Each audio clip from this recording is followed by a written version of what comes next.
Um chamado ao avivamento. Dr. Martin Lloyd-Jones. A igreja, dizem eles, deve fazer todas essas coisas, mais especialmente com o fim de atrair os jovens e segurá-los. Agora a questão importante não é o que pensamos dessas coisas propriamente ditas, mas a igreja teria alguma coisa a ver com essas questões?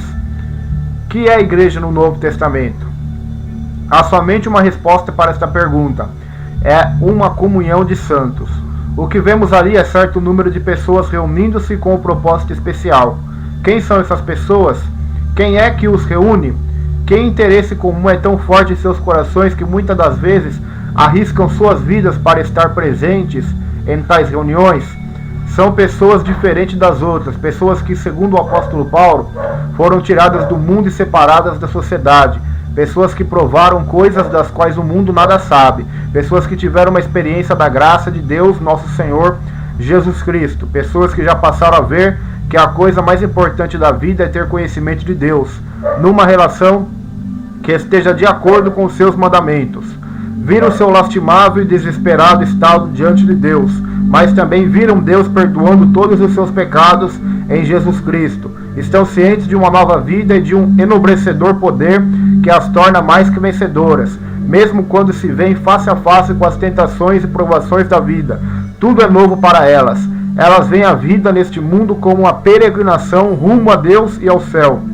Elas não desprezam o mundo, todavia não vivem para ele, nem por causa dele, porque não temos aqui cidade permanente, dizem elas, mas buscamos a futura. Hebreus 13:14. Esses cristãos se reúnem por qual razão? Para prestar culto a Deus, para louvar o seu bendito nome, para agradecer-lhe a graça que levou ao perdão dos pecados e uma nova vida em Cristo. Também se reúnem para poderem conhecê-lo melhor e para virem a entender mais facilmente a sua providência. Tem fome e sede de justiça, também tem sede do genuíno leite da palavra, e não há nada que apreciam mais do que estudar a palavra e ouvi-la proclamada. Sentem-se fortemente impulsionados a encontrar-se uns com os outros, para poderem permutar experiências, para se ajudarem mutuamente, deslindar muitos problemas, e a estimular-se uns aos outros a que prossigam. Todos eles têm a mesma experiência básica, todos eles marcham na mesma direção. Acham, pois, amável a companhia dos irmãos que fixaram os seus sembrantes no rumo daquele país. A igreja é o lugar onde eles narram a sua fidelidade aos que se acham no deserto ardente, e onde eles gostam de falar do fim da jornada. Esta é a descrição que temos no Novo Testamento, o retrato que tem sido visto centenas de vezes desde aquele tempo na vida da igreja. A igreja retrata uma coleção de pessoas das quais se pode dizer: mas vós sois a geração eleita, o sacerdócio real, a nação santa, o povo adquirido, para que anuncieis as virtudes daquele que vos chamou das trevas para a sua maravilhosa luz. 1 Pedro 2,9. Ninguém mais tem o direito de ser membro da sociedade. Posso imaginar alguém fazendo a pergunta: se a igreja é esse tipo de sociedade, que esperança você pode ter de conseguir que as pessoas entrem? Esses critérios não atraem os homens hoje em dia. Não é esse o campo de estudo deles. Eles não têm interesse por esse tipo de coisa. Não seria melhor alcançá-los seguindo linhas de interesse comum e em termos das coisas que os atraem naturalmente? A questão não tem nada de novo. É simplesmente a velha questão concernente à autoridade da igreja. Alguns procuram autoridade, como vimos, em cerimônias e em ritos religiosos. Outros a procuram na tradição. Ainda outros no sacerdócio e no governo especial da igreja. Alguns acham que a autoridade da Bíblia está em nossa resposta a ela. Não temos tempo de sopesar essas ideias aqui, mas devemos declarar sem temor e com fervor que a igreja não achará por esses meios a autoridade que necessita para falar ao mundo e para fazê-lo ouvir. A palavra é de máxima importância, porém o único poder que confere autoridade é o Espírito Santo. Este é o segredo do estranho sermão que o apóstolo Pedro pregou no dia de Pentecostes em Jerusalém e dos incríveis resultados que se seguiram. Paulo fala em termos semelhantes: a minha palavra e a minha pregação não consistiu em palavras persuasivas de sabedoria humana, mas em demonstração de espírito e de poder, para que a vossa fé não se apoiasse em sabedoria dos homens, mas no poder de Deus. 1 Coríntios 2, versículo 4 ao 5. Essa é a história que se vê através das eras e em todos os períodos de avivamento e de despertamento. O mundo não era melhor, nem estava mais desejoso de ouvir a mensagem do Evangelho no início do século XVIII do que de hoje. Não podemos explicar só em termos de homens os eventos que se deram na história da região em Gales. Todos eles têm uma só explicação. Daniel Holland, Howard Harris e William Williams de Panticellum eram homens que falavam como tendo autoridade. Mateus 7:29. A mesma característica está presente com os puritanos, nos pais protestantes, em Savonarola e em todo aquele que foi usado por Deus para reivindicar a religião em sua geração. Quando o elemento vida vem à igreja, o mundo começa a ouvir e o povo se aglomera. Então o problema será não como conseguir gente para vir ouvir, mas como achar recinto para todos os que vêm. O mundo está ansioso para reconhecer a diferença entre a voz do homem e a voz de Deus.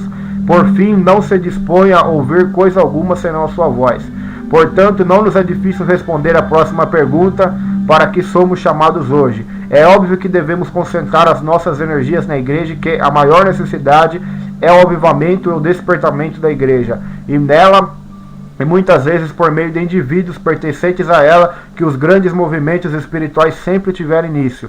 Quando a igreja age no poder e na força do Espírito Santo, faz mais num dia do que de outro modo faria em anos, por meio de todas as suas atividades sem o Espírito.